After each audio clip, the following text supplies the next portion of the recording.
പനീർ ചെറിയ പീസസ് ആക്കിയതാണ് കേട്ടോ. അത് ഞാൻ തൊട്ട് കുരുമുളക്, ഉപ്പ്, ഗരം മസാല, മുളക് പൊടി, മഞ്ഞൾപ്പൊടി, ഇതാണ് വിനീഗർ. ഒരു സ്വല്പം ഒരു പൊടിക്ക് വെള്ളം ആഡ് ചെയ്യാം കേട്ടോ. അത് നന്നായിട്ട് ചൂടായിട്ടുണ്ട്. അതിനകത്തേക്ക്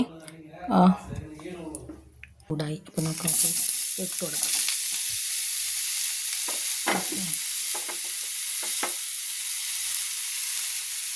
പനീർ നല്ല ഡ്രൈ ആയിട്ടുണ്ട്. നമുക്ക് നല്ല ഡ്രൈ ആയ പനീർ നമുക്ക് അത് പകർത്തി വയ്ക്കാം.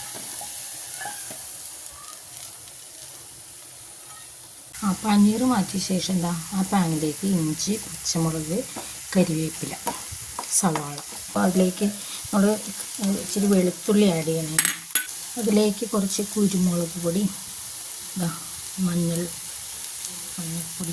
കുരുമുളക് നന്നായിട്ട് മുരിഞ്ഞിട്ടുണ്ട്. അപ്പോൾ നമുക്ക് അത് മസാലപ്പൊടി, ഗരം മസാല പൗഡർ കേട്ടോ, അത് ഒന്ന് ആഡ് ചെയ്യാം. എണ്ണയും കൂടി ഒഴിച്ച് കൊടുക്കാം.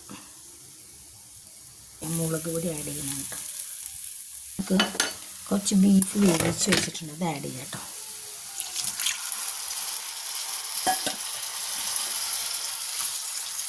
നന്നായി മിക്സ് ചെയ്തെടുക്കുക. ബീഫിട്ട് നല്ല പാകമായിട്ടുണ്ട്. അതിലേക്ക് നമുക്ക് പനീർ, നമ്മൾ റെഡിയാക്കി വെച്ചേക്കണ പനീർ ഉണ്ടല്ലോ, അതങ്ങനെ മിക്സ് ചെയ്യാം കേട്ടോ. പനീർ വിത്ത് ബീഫ് നല്ല സെറ്റായിട്ടുണ്ട്. ഇച്ചിരി കരിവേപ്പിലേക്ക് ഇടാം കേട്ടോ.